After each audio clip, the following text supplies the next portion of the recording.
Doctor BR Ambedkar Konaseema జిల్లా మమ్మిడివరం మండలం కమనిలంక వద్ద గోదావరి నదిలో స్నానానికి దిగి 8 మంది గల్లంతయ్యారు. యువకుల కోసం పోలీసులు గాలింపు చర్యలు కొనసాగుతున్నాయి.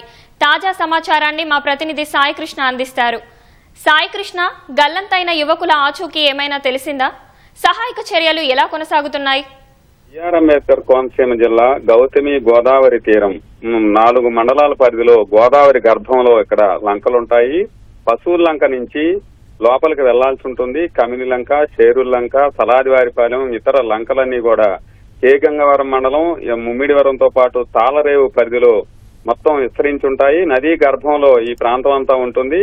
ఇక్కడికి కాకినాడ వివిధ ప్రాంతాల నుంచి కూడా బంధువులు ఒక శుభకార్యానికి వచ్చారు. వారంతా కూడా శుభకార్యానికి హాజరైన తర్వాత వారి కుటుంబ సభ్యుల నుంచి పిల్లలు 10వ తరగతి అట్లాగే ఇంటర్ చదివే విద్యార్థులు, యువకులు వారంతా కూడా గోదావరిలో స్నానానికి వెళ్లారు. అక్కడ నదిలో చాలా లోతైన ప్రాంతం, ఊబులు కూడా ఉంటాయి. ఇక్కడ ముందు 3 యువకులు నదిలోకి స్నానానికి దిగిన తర్వాత వారు గల్లంతవుతాం మునిగిపోవడంతో మిగతా వారు చూశారు. కేకలు వేసుకుంటూ మరో 3 వారిని రక్షించేందుకు అలాగే దిగి వారు మునిగిపోయారు. ఆ తర్వాత 2 ఇలా మొత్తం 8 మంది మొత్తం పూర్తి స్థాయిలో గల్లంత అయిపోయారు. ఒక 3 మాత్రం మొత్తం 11 మంది వెళ్లి 3 మాత్రం సురక్షితంగా బయటపడ్డట్టు పోలీసులు గుర్తించారు. ప్రస్తుతం అయితే సహాయ చర్యలు పోలీసులు ముమ్మరం చేశారు. స్థానికులంతా కూడా పడవల్లో గోదావరిలో గాలిస్తున్న పరిస్థితి ఉంది.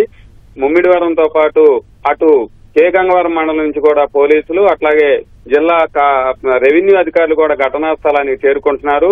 ప్రస్తుతం చీకటి పడుతోంది. గోదావరిలో అయితే పడవల్లో గాలిస్తున్నారు. ఇప్పటి వరకు కూడా యువకులు ఆచూకీ లభించలేదు.